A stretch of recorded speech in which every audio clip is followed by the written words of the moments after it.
या मोठ्या सिस्टमशी टक्कर दिली आणि संघर्ष केला, आज तुम्ही विजयाच्या दाराशी येऊन टेपलेले।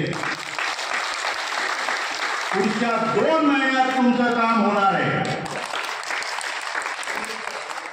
आपण आपली तलवार सध्या श्रम मंत्र्याच्या म्हणण्याप्रमाणे, सगळ्या मोठ्या लोकांच्या म्हणण्याप्रमाणे म्यानात टाकली आहे, पण पूर्ण म्यान केली का? पूर्ण म्यान केलेली, तिचं हँडल आपल्या हातात आहे।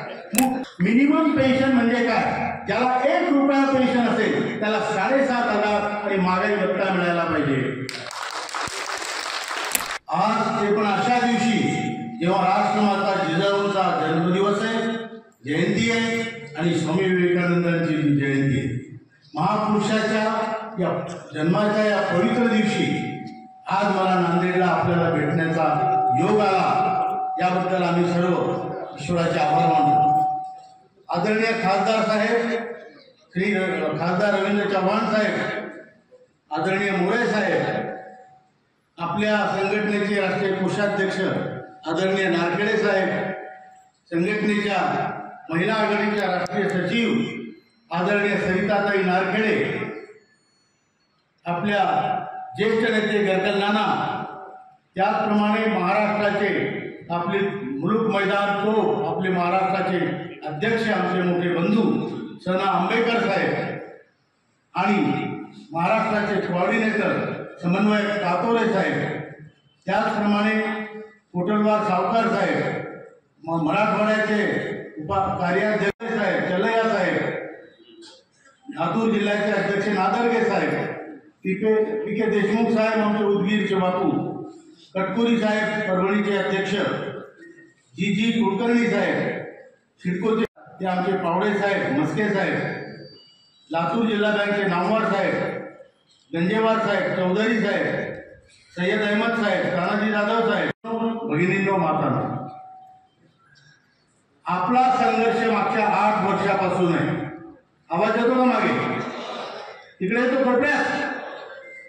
आपला संघर्ष मागच्या 8 वर्षापासून आहे। 27 राज्यात विरोधांनी मिळून एका क्रूर व्यवस्थेची टक्कर देण्याचा हा एक अभिनव प्रयोग झालेला आहे। आपण जाणून बुजून नाही केला, पण अन्याय झाल्यावर आपण जेव्हा उठून उभं राहून एकत्र येऊन या मोठ्या सिस्टमशी टक्कर दिली आणि संघर्ष केला, आज तुम्ही विजयाच्या दाराशी येऊन टेपलेले। पुढच्या 2 महिन्यात तुमचं काम होणार आहे। तुमचा संघर्ष तुमच्या आयुष्यातला, जीवन जगण्यातला, मुलांना वाढवण्यातला, भाऊ बहिणींच्या आई वडिलांच्या जबाबदाऱ्या पार पाडण्यातला, त्याच्या व्यतिरिक्त तुमच्यावर जो अन्याय झाला, आयुष्यभर पैसे कापून जेव्हा तुम्हाला तुमच्या हातावर निवृत्तीच्या वेळेस तुरी देण्यात आल्या, तर आपल्याला असं वाटतं की आपण आपल्या आयुष्याची व्यर्थ आयुष्य घातले आणि माझे तर घरचे कृतज्ञ निघाले, पण माझा देश सुद्धा माझ्याकडे माझ्या कामाची दखल घेत नाही, माझ्या पैशाची दखल घेत नाही। हे जेव्हा आपल्या लक्षात आलं, आपण उठून उभे राहिलो। खासदार साहेब, आमचा आदर्श हा होता की जर वानराची सेना घेऊन एक वनवासी राम एका पूर्ण सोन्याची लंका असलेल्या रावणाला हरवू शकतो, तर आम्ही माणसं आहोत आणि जिवंत माणसं आहोत। आणि जर आमच्याकडे कोणी दुर्लक्ष करत असेल, लाथाडी करत असेल, अपमान करत असेल, तर आम्ही उठून उभं राहू। हे आमचंही आयुष्य एकदा आहे, आमचाही स्वाभिमान आहे। ह्या संघर्षासाठी अनेक लोक थकले, मला माहिती आहे। मी एकटा नाही, लोक म्हणतात राऊत साहेबांची संघटना, आंबेडकर साहेबांची, असं नाहीये। संघटना सर्वांची आहे। एक माणूस संघटना म्हणजे एक माणूस नाही, बरोबर आहे ना? तू काय बरोबर आहे का? आणि म्हणून आपल्या सर्वांची जी संघटना आहे, आणि तुम्ही नांदेड मधले एवढे लोक नाहीये, संपूर्ण देशात हीच भावना आहे। संपूर्ण देशाचा ज्येष्ठ नागरिक आज एकवटलेले आहे। खासदार साहेब, आमची संख्या कमी नाही आहे। 78 लाख लोक आमचे रिटायर्ड आहेत। हे सगळे भारतातले इंडस्ट्रियल वर्कर्स, सरकारी कर्मचारी। मोरे साहेब तुमच्यासारखे सोडले की बाकी सगळा जो कामगार वर्ग आहे तो EPS 95च्या खाली येतो. मग ते PSU असतील, पब्लिक सेक्टर युनिट्स, मग ते CPR असतील, HAL असेल, ONGC असेल आणि प्रकारचे BHEL असेल, BEL असेल, हे सगळे तर बिडी कामगारापर्यंत स्टेट गव्हर्नमेंटचे उद्योग, सेंट्रल गव्हर्नमेंटचे उद्योग हे सगळेच्या सगळे EPS 95 मध्ये येतात. आमच्याकडून आयुष्यभर पैसे गोळा करून घेतले दर महिन्याला आणि त्याच्यानंतर आम्ही जेव्हा रिटायर झालो तर यांचा सत्यनारायणाचा प्रसाद संपला होता. बरोबर आहे का तुम्ही?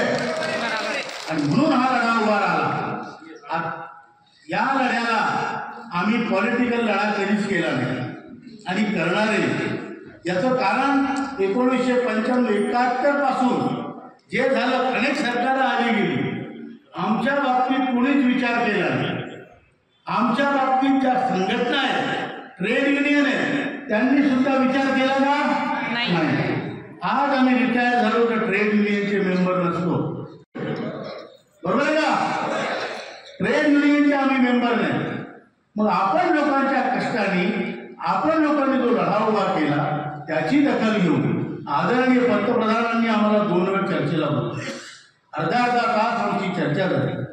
आदरणीय वित्तमंत्र्याची आमची 3 वेळ चर्चा झाली आणि 4 आमचे आतापर्यंत लेबर मिनिस्टर झाले. मग ते बंगारू दत्तात्रयजी असो, का संतोष कुमार गंगवारजी असो, का भूपेंद्रजी यादव असो, का आताचे डॉक्टर मनसुख मांडवियाजी असो, या 4ही श्रममंत्र्याशी आम्ही कित्येक वेळा संवाद केला, वाद केला, संवाद केला, पॉवर पॉईंट प्रेझेंटेशन केले. ब्युरोक्रॅटिक लेवलमध्ये आमची चर्चा कॅबिनेट सेक्रेटरीशी झाली 2 तासाची, राऊंड टेबल कॉन्फरन्स. त्याच्यानंतर finance secretary, expenditure secretary, labour secretary, ब्युरोक्रॅसीची प्रशासकीय सर्वात मोठी जी चॅनल भारतामध्ये आहे त्यात NSCची चर्चा झालेली आहे आणि त्यांना आम्ही आपला उद्देश समजून सांगितले. पॉलिटिकल लिडरशिपमध्ये डायरेक्ट आपल्या पंतप्रधानांपासून ते सगळ्या लेवलपर्यंत प्रत्येक MP ला आम्ही कमीत कमी 7 वेळ रिप्रेझेंटेशन दिलं आहे. या मागच्या 8 वर्षात जास्त वेळ प्रत्यक्ष लोक भेटतायत, घेरतायत, बोलतायत, कुठल्याही पक्षाचे. ह्या सगळ्या गोष्टी करून जेव्हा हा विषय आता पटलावर आलेला आहे आणि आज मागच्या 20 तारखेला श्रम मंत्र्यांनी आपल्याला बोलावलं. की माझं सांगणं काम आहे तुम्हाला, मागच्या 20 डिसेंबरला केले आणि पॉवर पॉईंट प्रेझेंटेशन आपल्याला करायला सांगितलं. ते पॉवर पॉईंट प्रेझेंटेशन खासदार साहेब आम्ही केलं. त्यामध्ये सगळे अधिकारी होते, IAS अधिकारी होते, रिलेटेड सगळे CPFC होते, मंत्री स्वतः ती मीटिंग शेअर करत होते. आम्ही त्या मीटिंगमध्ये हे सादर केलं, तुमची संघटना साधी नाही, तुम्ही नुसतं इतकी संघटना नाही की असा कसा देत नाही, घेतल्याशिवाय राहत नाही, ते आहे. ते तर गल्लीत आहे आपल्या, पण दिल्लीत सुद्धा आपण सफाईदारपणे तिथे प्रेझेंटेशन केलं. त्यामध्ये आपण सांगितलं तुमच्याजवळ आज रोजी किती पैसा आहे, पुराव्याविषयी, बिना पुराव्याचं नाही, कागदी पुराव्याविषयी तुमच्याजवळ किती पैसा आहे, त्या पैशाला दरवर्षी किती कॉन्ट्रीब्युशन आमचे लोक देतात, त्या दोन्ही जवळून किती व्याज येतं, व्याजाचे तुम्ही आम्हाला किती वाटून तुम्ही जर व्याज आम्हाला पूर्ण दिलं तर किती होऊ शकतं, आमची मागणी पूर्ण करण्यासाठी तुम्हाला किती कमी आहे, ही कमी आपण कशी भरून काढू शकतो. कारण आपण नुसते प्रश्न घेऊन जात नाही, त्याची उत्तरं आपल्याजवळ असतात आणि म्हणून या लोकांना ते ठीक वाटतं. कोणी आपला दुश्मन नाही, पण आपलं काम जर आपल्याला माहित नाही तर पुढच्याला काय घेणे भाऊ, बरोबर आहे की नाही. ब्युरोक्रॅसीचं काय, दिन जाओ पैसा आओ. पॉलिटिकल लोकांचं काय, आता पुढचं इलेक्शन कसं जिंकायचं, हे काय सगळीकडे ही सिस्टमच अशी आहे, बरोबर आहे लोक आहे. मग आपलं दुखणं त्याला का समजवलं, आपलं दुखणं आपल्याला सांगावं लागेल की नाही, त्याचे उत्तरही सांगावं लागतील की नाही. मग आपण सांगितलं.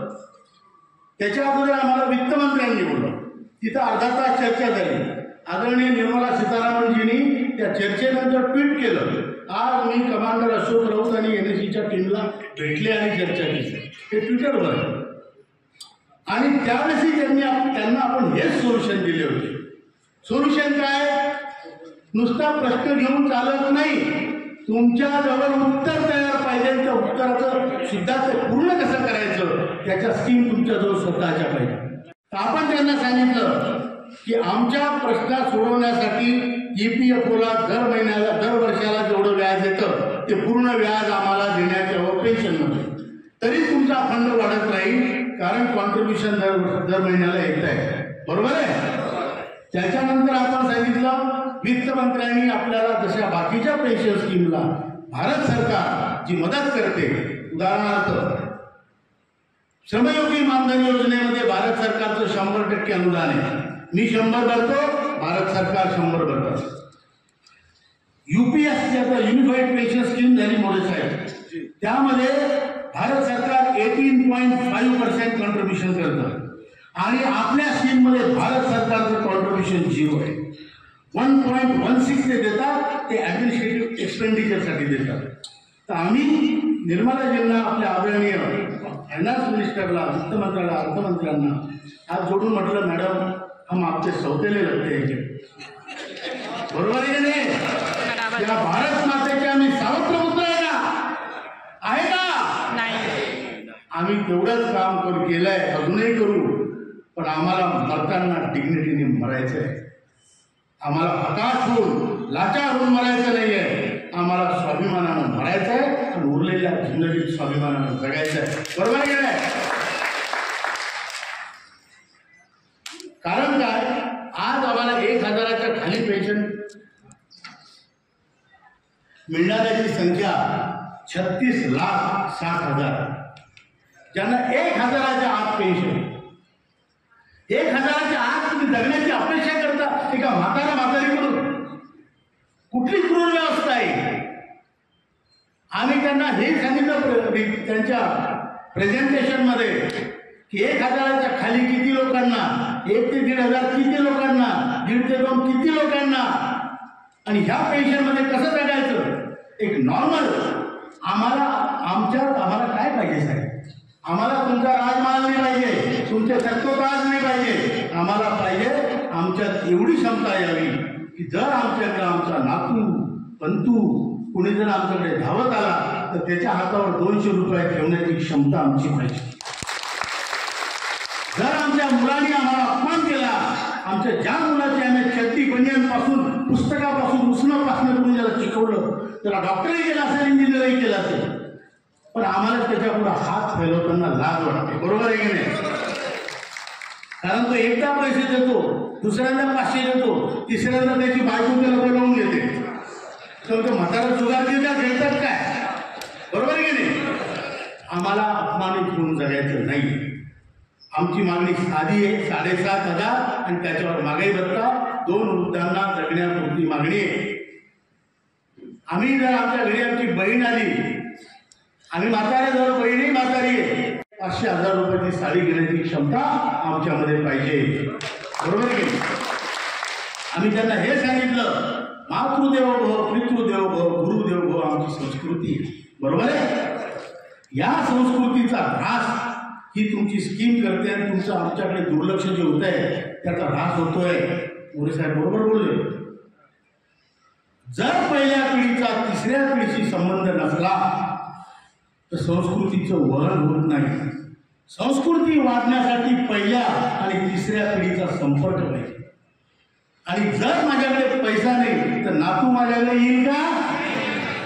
बाबा म्हणत केव्हा येईल? जर मी त्याला चॉकलेट देईल, जर मी त्याला 100-200 रुपये देईल, एखादं फ्रॉक घेईन किंवा शर्ट घेईन, तो म्हणतो बाबाचा जवळ जाऊ तर बाबा फक्त ज्ञान टाकतात, पैसा मी कसं काही देत नाही. आमच्या जमान्यात असं होतं, अभ्यास करायला पाहिजे. अरे बाबा पैसे देतो का? तर मी तुझा नातू. बरोबर आहे तू काय? त्यामुळं हा संबंध टिकला पाहिजे. आणि म्हणून या वृद्ध लोकांना, ज्येष्ठ लोकांना आपल्याला आर्थिक बळ देणं गरजेचं आहे. जर तुम्हाला वृद्धाश्रमाची संख्या भारतामध्ये नसेल पाहिजे तर तुम्हाला त्या वृद्ध माणसाला त्याच्या घरात फायनान्शियली एम्पॉवर करायला लागेल, त्याला आर्थिक बळ द्यावं लागेल. 10,000 रुपयात मला माहिती काही होत नाही, आपल्याला माहिती काही होत नाही, पण कमीत कमी 30 तारखेला तुमचा मुलगा म्हणून बाबा पाय दाबू 1 तारखेला पेन्शन येते ना, बरोबर आहे तुम्ही? 2 दिवस सुखाचे पेन्शन घेईपर्यंत, बरोबर आहे सचिव साहेब, सरचिटणीस साहेब? हे आहे आम्हाला. आमच्या एखादा मित्र 25 वर्षाला जर भेटला तर आमची क्षमता पाहिजे की या साखर कारखान्यात 25 वर्ष आपण काम केलं, ढोरासारखं काम केलं, चाल मी तुला पुढे जेवू घालतो, आमच्या नांदेडला मटण चांगलं भेटतं, चाल मटण खाऊ घालतो, काय जे असेल ते तुमचं. हे आम्ही श्रममंत्र्यांना सांगितलं, श्रममंत्र्यांनी मान्य केलं. ते म्हणाले हमारे गुजरात में ऐसा ही होता है, जब हम किसी के घर जाते हो तो बच्चों के हाथ में पैसा देते हैं. मैं जानता हूं तुमच्याकडे काहीच नसल्यावर तुम्ही काय करणार, आणि ज्या लोकांना ज्यांनी पैसा भरला नाही त्या लोकांना तुम्ही 3-3 हजाराची पेन्शन फुकट वाटून राहिले. पूर्ण राज्यांमध्ये तिथे काही पक्षपातीचा संबंध नाही, आमचा त्याच्याशी काही संबंध नाही. प्रत्येक राज्यामध्ये तुम्ही तसे पैसे वाटता.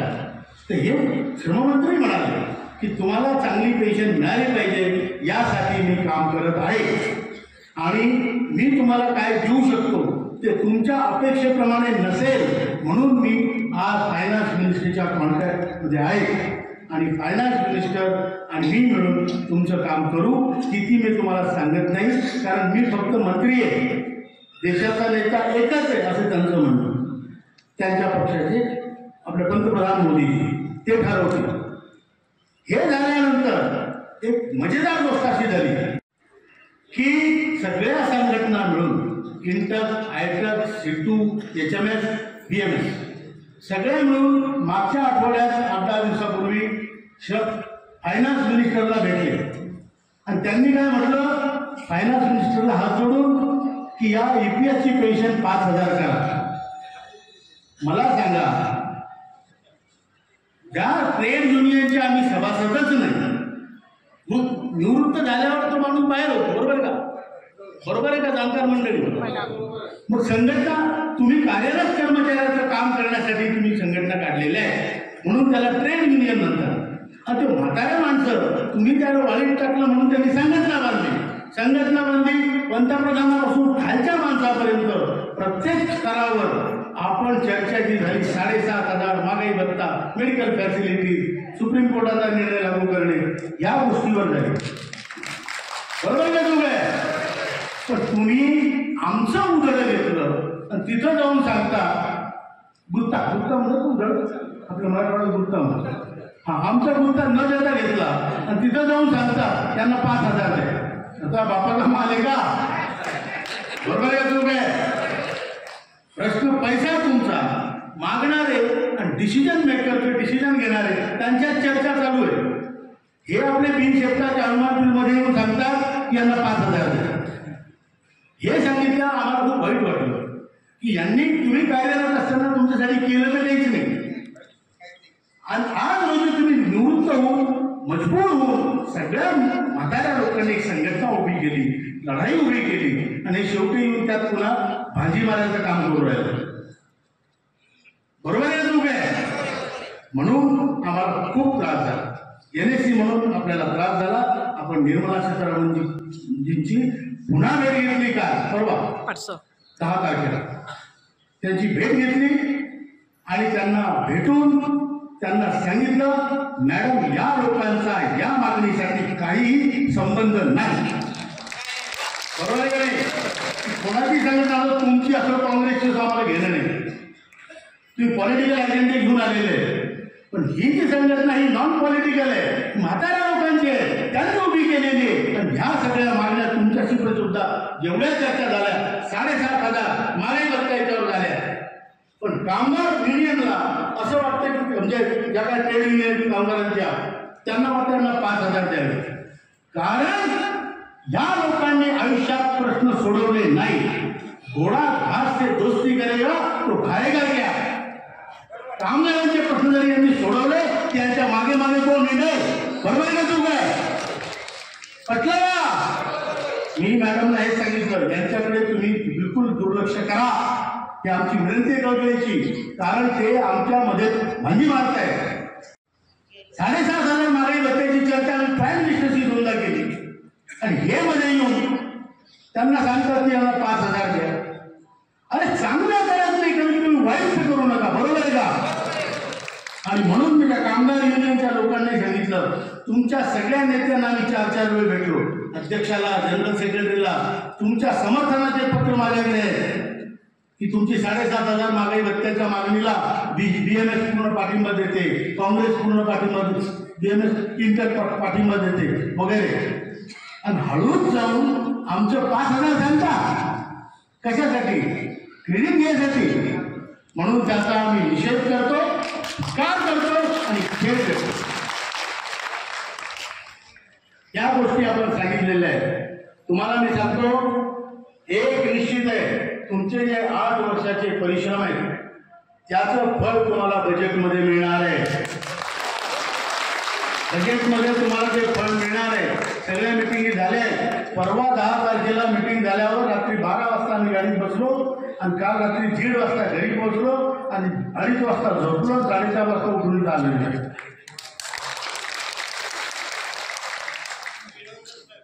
कारण नांदेड आणि मराठवाडा ही अशी गोष्ट आहे की ही जी नॅशनल एज्युकेशन कमिटी आहे साहेब, त्याचा जन्म बुलढाण्यात झाला, पण याचं पूर्ण संगोपन मराठवाड्यात झालं. लहानचं मोठं या संघटनेला मराठवाड्याने, जी शक्ती आमची आहे खरी ती खरी मराठवाड्यात आहे, तसंच पूर्ण देशात आहे. पण ती सुरुवातपासून आंबेडकर साहेब ही सगळी मंडळी त्याला जबाबदार आहे, मोठे माणसं आहेत आणि आमच्यातले कित्येक लोक खांद्याला खांदा लावणारे, रोज आमच्यासोबत लढणारे म्हणून गेले.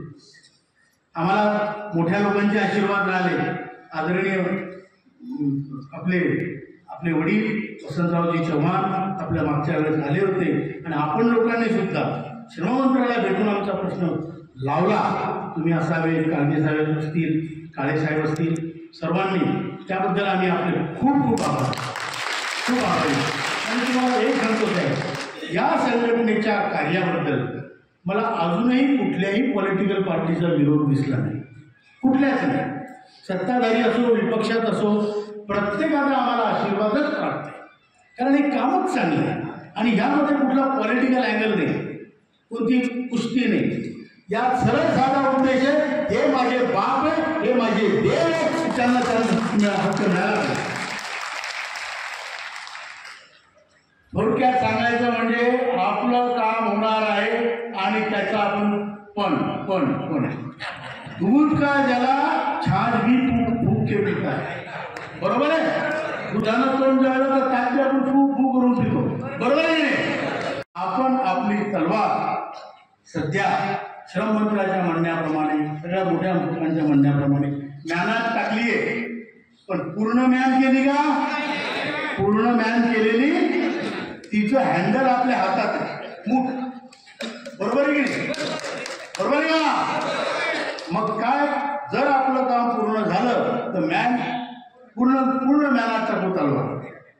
जर काम झालं नाही तर तलवार उपसायला किती वेळ लागतो? बरोबर आहे ना? तयारी आहे ना? तयारी आहे ना?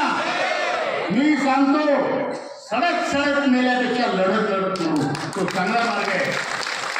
मरणाचं सगळे घरी बाजावर मेल्यापेक्षा, खात्यावर मेल्यापेक्षा आपण रस्त्यावर मरू, अन्याय का? तर म्हातारे झाले. कारण या देशाची दिशा आणि दशा बदलवण्याचं काम फक्त तुम्हीच करू शकता, याची मला खात्री आहे. मिनिमम पेन्शन म्हणजे काय? ज्याला 1 रुपया पेन्शन असेल त्याला 7,500 आणि महागाई भत्ता मिळायला पाहिजे.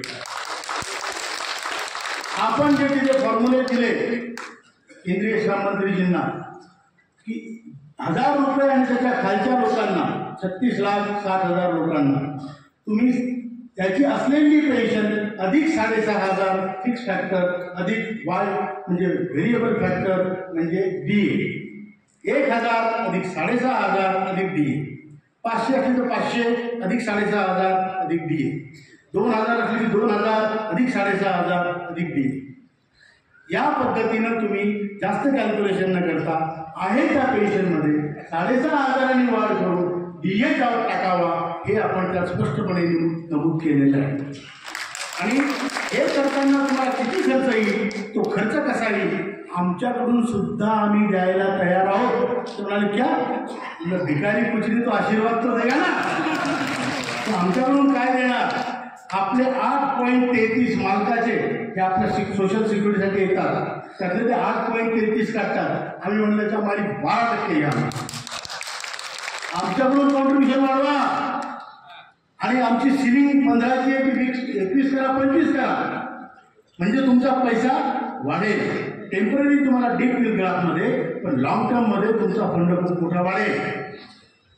ते इम्प्रेस झाले दोघेही, श्रममंत्री सुद्धा आणि वित्तमंत्री सुद्धा, की ही पहिली संघटना पालिकेच्यामध्ये द्यायचं आहे आम्हाला. म्हटलं आम्ही गव्हर्नमेंटला लुटायला नाही, फक्त विरोधासाठी विरोध करायला नाही. आम्ही कशासाठी आलो की आमचं म्हातारपण एक डिग्निफाईड साधारण चिंताजनक जाऊ नये यासाठी आम्ही आलेलो आहे. आम्हाला तरुणपणात 2 पैसे कमी मिळाले तरी चालते, पण म्हातारपणात आमची इज्जत ठेवा, आमची इज्जत ठेवा, बरोबर आहे हे म्हणून आपण त्यांना सांगितलं. तो मुद्दा त्यांना सगळ्यांना पटलेला आहे, यावर काहीतरी होईल, चांगलंच होणार आहे. पण तलवारीची मूठ सोडायची, ती ठेवायची, कारण भरोसा तो बॉस किसी का भी नाही आहे, बरोबर आहे. तर हे आपलं म्हणणं. आता आम्ही परवा हेमा मालिनींना भेटलो मथुरेला जाऊन, त्या खूप आनंदित झाल्या आणि त्या पण आपल्यासोबत सर्वच आपल्यासारखे सगळे मोठे लोक आमच्या मागे आहेत आणि या कामात सर्वच लोकांना असं वाटतं की व्हावं, फक्त तो पैशाचं नाटक करता येत नाही, म्हणून त्या नाटकाचं आम्ही त्यांना स्वरूप सांगितलं की हे नाटक ॲक्च्युअल कसं होऊ शकतं, नाटक नाही. अशा प्रकारे आपला संघर्ष आणि हायर पेन्शनमध्ये आपलं म्हणणं आहे जो सुप्रीम कोर्टाचा निकाल आहे तो तंतोतंत तसाच बिना भेदभावाचा लागू करावा.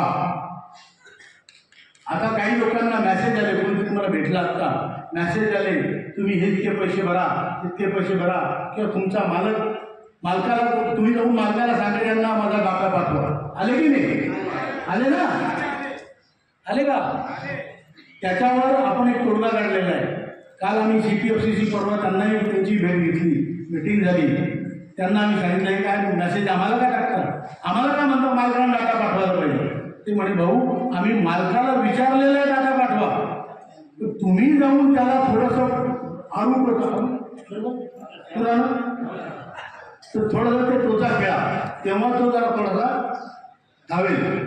म्हणून आपण आता ठरवलेलं आहे पूर्ण भारतभर ज्यांच्या मालकांनी डाटा पाठवला नाही त्या मालकाला त्या डिपार्टमेंटच्या लोकांनी गेलायचं आहे, बरोबर आहे. समजा MSRTC STने नसेल पाठवला, STच्या लोकांनी एकत्र यायचं आणि त्या ऑफिसवर जाऊन हल्ला करायचा, हल्ला म्हणजे हल्ला करायचा आणि सांगायचं आमचा डाटा पाठव, बरोबर आहे ना. इलेक्ट्रिसिटी बोर्ड तसंच, कोऑपरेटिव्ह बँक तसंच. ज्यांना कोणाला हायर पेन्शनमध्ये इंटरेस्ट आहे त्या सर्वांनी हा उद्योग करायला पाहिजे, कारण जोपर्यंत मालकाला तुम्ही पुश करत नाही आणि तो पुश करत नाही तोपर्यंत त्याला तुमच्याशी काही घेणं नाही, बरोबर आहे का. मान्य आहे, करायचं का, लयच आवाज कमी करायचं ना. एवढंच बोलतो आणि मी भाषण संपवण्याच्या अगोदर खासदार साहेबांच्या परवानगीने ये जाति का रिश्ता नहीं, धर्म का रिश्ता नहीं, कर्म का रिश्ता है. कामगारों का रिश्ता, कर्म का रिश्ता. दुसरा आपला नाव आहे ज्येष्ठ भारत श्रेष्ठ भारत. आपला भारत देश जगामध्ये सर्वात ज्येष्ठ देश आणि जगामध्ये सर्वात श्रेष्ठ देश. त्या ज्येष्ठ आणि श्रेष्ठ देशाचे आपण ज्येष्ठ आणि श्रेष्ठ नागरिक आहे, याचा आपल्याला अभिमान आहे. म्हणून आपला नाव आहे ज्येष्ठ भारत श्रेष्ठ भारत. माता हात उचलू नका, चुकू शकतो.